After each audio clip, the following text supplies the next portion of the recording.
എല്ലാവർക്കും അടുക്കള രുചിയിലേക്ക് വീണ്ടും സ്വാഗതം. ഇന്നുണ്ടാക്കാൻ പോകുന്നത് കൊത്തമര തോരനാണ്.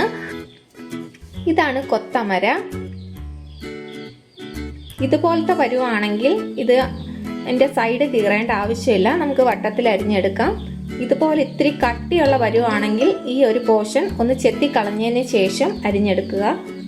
ഒരു പിടി കൊത്തമര ചെറുതായിട്ട് അരിഞ്ഞെടുത്തിട്ടുണ്ട്. ചെറുതും വലുതുമായിട്ടുള്ള 20 ചെറിയ ഉള്ളി വട്ടത്തിൽ അരിഞ്ഞത്, കുറച്ച് തേങ്ങാക്കൊത്ത്, ഒരു പച്ചമുളക് അരിഞ്ഞത്, ചെറിയ ഒരു മുറി തേങ്ങ ചിരകിയത്, 1 ടീസ്പൂൺ കാശ്മീരി മുളക് പൊടി, 1/2 ടീസ്പൂൺ മല്ലിപ്പൊടി, 1/4 ടീസ്പൂൺ മഞ്ഞൾപ്പൊടി. ഇപ്പോൾ തേങ്ങ ചതച്ചെടുത്തിട്ടുണ്ട്. ഇനി തോരൻ ഉണ്ടാക്കാൻ. ഇനി ഇതിലേക്ക് കുറച്ച് ഉപ്പിടാം.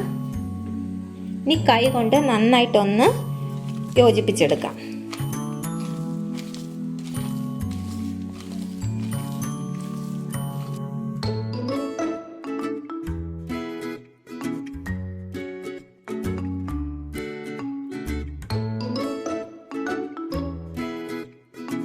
തോരൻ ഉണ്ടാക്കാനുള്ള പാത്രത്തിലേക്ക് എണ്ണ ഒഴിച്ചു കൊടുത്തിട്ടുണ്ടായിരുന്നു.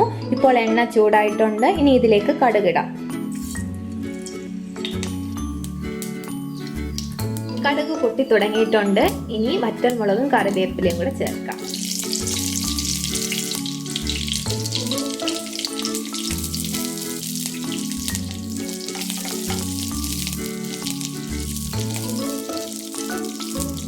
ഇനി നമ്മൾ യോജിപ്പിച്ചു വെച്ചിട്ടുള്ള പച്ചക്കറികളും കൂടെ ഇടാം.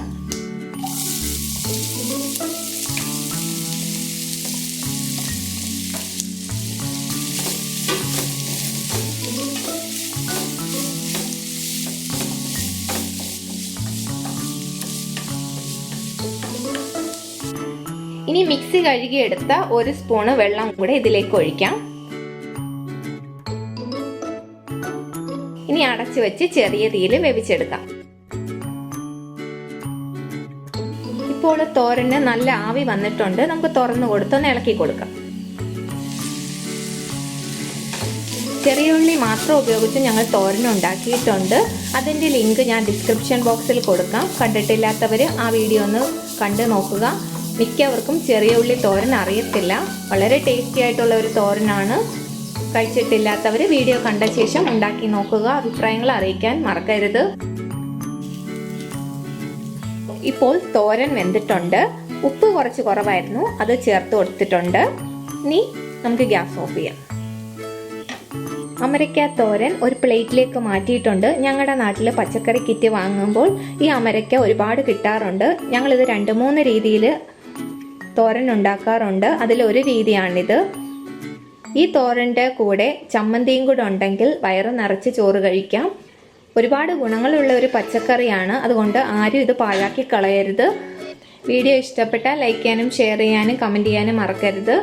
അടുത്ത റെസിപ്പിയുമായിട്ട് കാണുന്നത് വരെയും എല്ലാവർക്കും നന്ദി.